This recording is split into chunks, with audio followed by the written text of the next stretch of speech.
নমস্কার বন্ধুরা, আমরা সকলেই জানি 5 মে 2022 West Bengal central school service কমিশনের তরফ থেকে একটি নোটিশ প্রকাশ করা হয়। যে নোটিশে জানানো হয়েছিল সেকেন্ডারি এবং হায়ার সেকেন্ডারি স্কুলগুলোতে অ্যাসিস্ট্যান্ট টিচার পদে রিক্রুটমেন্টের জন্য অ্যাডভার্টাইজমেন্ট খুব শীঘ্রই প্রকাশ করা হবে এবং এই নিয়োগের বিস্তারিত পদ্ধতি সেটা খুব দ্রুতই ডিটেইলে জানিয়ে দেওয়া হবে। 2 বছরের বেশি অতিক্রান্ত, আমরা জানি এই বিষয়ে কিছুই হয়নি। এই বিষয়টিকে, এই নোটিশটিকে কেন্দ্র করে বেশ কিছু চাকরি প্রার্থী হাইকোর্টে শরণাপন্ন হন।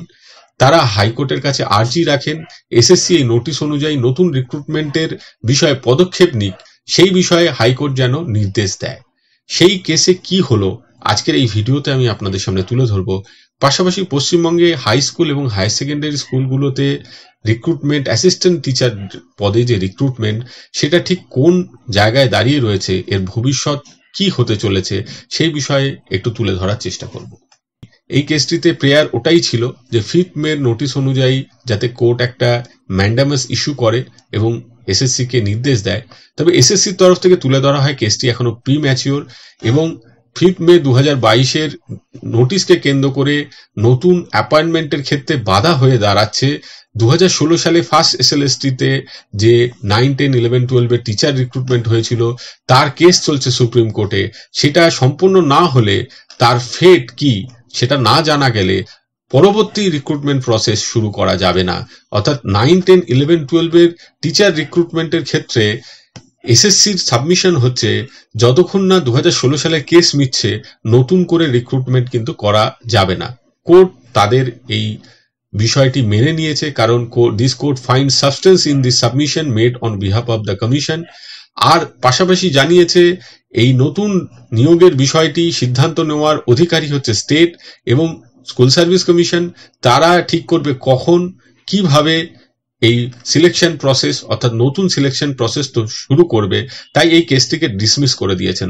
অর্থাৎ কেস করে কিছু হলো না, রাজ্য এবং এসএসসি না চাইলে নতুন রিক্রুটমেন্ট কিন্তু হবে না। এখন মাধ্যমিক ও এইচএস স্কুলে নিয়োগের ভবিষ্যৎ ঠিক কোন কোন বিষয়ের উপর নির্ভর করছে সেটা আমরা একটু তুলে ধরার চেষ্টা করছি। 1 নম্বর হচ্ছে সুপ্রিম কোর্টে 26,000 যে শিক্ষক এবং শিক্ষাকর্মী কেস, যেটা এই কোর্ট অর্ডারেই আমরা পেলাম। এছাড়াও সুপ্রিম কোর্টেই রয়েছে ওবিসি কেস। এই ওবিসি কেস না মিটলেও রাজ্য সরকারের তরফ থেকে নতুন যে নিয়োগ করা হবে না, শুধু স্কুল নয় অন্যান্য ক্ষেত্রেও, সেটা এক প্রকার পরিষ্কার করে দেওয়া হয়েছে। মাধ্যমিক এবং এইচএস স্কুলগুলোর ক্ষেত্রে আরেকটি বিষয় হয়ে দাঁড়াচ্ছে সারপ্লাস নির্ধারণ ও ট্রান্সফার, যেটা 10C কেস সুপ্রিম কোর্টে শিক্ষক শিক্ষিকারা অলরেডি হেরে গেছেন। ফলে রাজ্যের কাছে অধিকার এসছে যে যে জায়গায় সারপ্লাস আছে সেটা তারা দেখে নিয়ে যে কোনো জায়গায় রাজ্যে ট্রান্সফার করতে পারবেন। ফলে যে ভ্যাকেন্সি বা শূন্য পদগুলো আছে বিভিন্ন জায়গায়, যেখানে ছাত্রছাত্রী অনুপাত অনেক বেশি, যাতে ছাত্রছাত্রীরা বঞ্চিত না হয়, তাই রাজ্য সরকারের তরফ থেকে শুরু হয়েছে সারপ্লাস নির্ধারণ এবং ট্রান্সফার। চতুর্থ যে বিষয়টি বেশ ইম্পর্টেন্ট হয়ে দাঁড়াবে হাই এবং হাই সেকেন্ডারি স্কুলগুলোর ক্ষেত্রে, সেটা হচ্ছে প্রাইমারিতে 5 বা 5ম শ্রেণী ক্রমশ অন্তর্ভুক্ত হয়ে যাবে।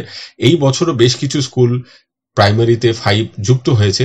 আগামী 2-3 বছরের মধ্যে 100% স্কুলেই প্রাইমারিতে 5 চলে যাবে। ফলে হাই স্কুলগুলোতে 5 থাকবে না।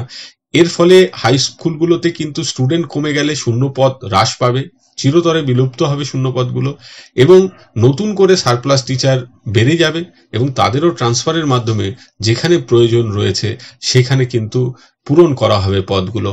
ফলে নতুন রিক্রুটমেন্ট, নতুন শূন্যপদ না থাকলে নিয়োগের ক্ষেত্রেও কিন্তু বিশেষ গুরুত্ব পাবে না। ফলে সার্বিকভাবে শূন্যপদ অনেক কমে যাবে এবং বেশ কিছু অন্তরায় আমরা দেখতে পেলাম, যার ফলে হাই স্কুলগুলোতে টিচার রিক্রুটমেন্ট ঠিক কবে হবে এবং হলেও কত সংখ্যায় হবে সে নিয়ে কিন্তু বেশ সিঁদুরে মেঘ দেখা যাচ্ছে। যাই হোক, আপনাদের সামনে পুরো বিষয়টি রাখলাম। সকলে ভালো থাকবেন, সুস্থ থাকবেন। ধন্যবাদ।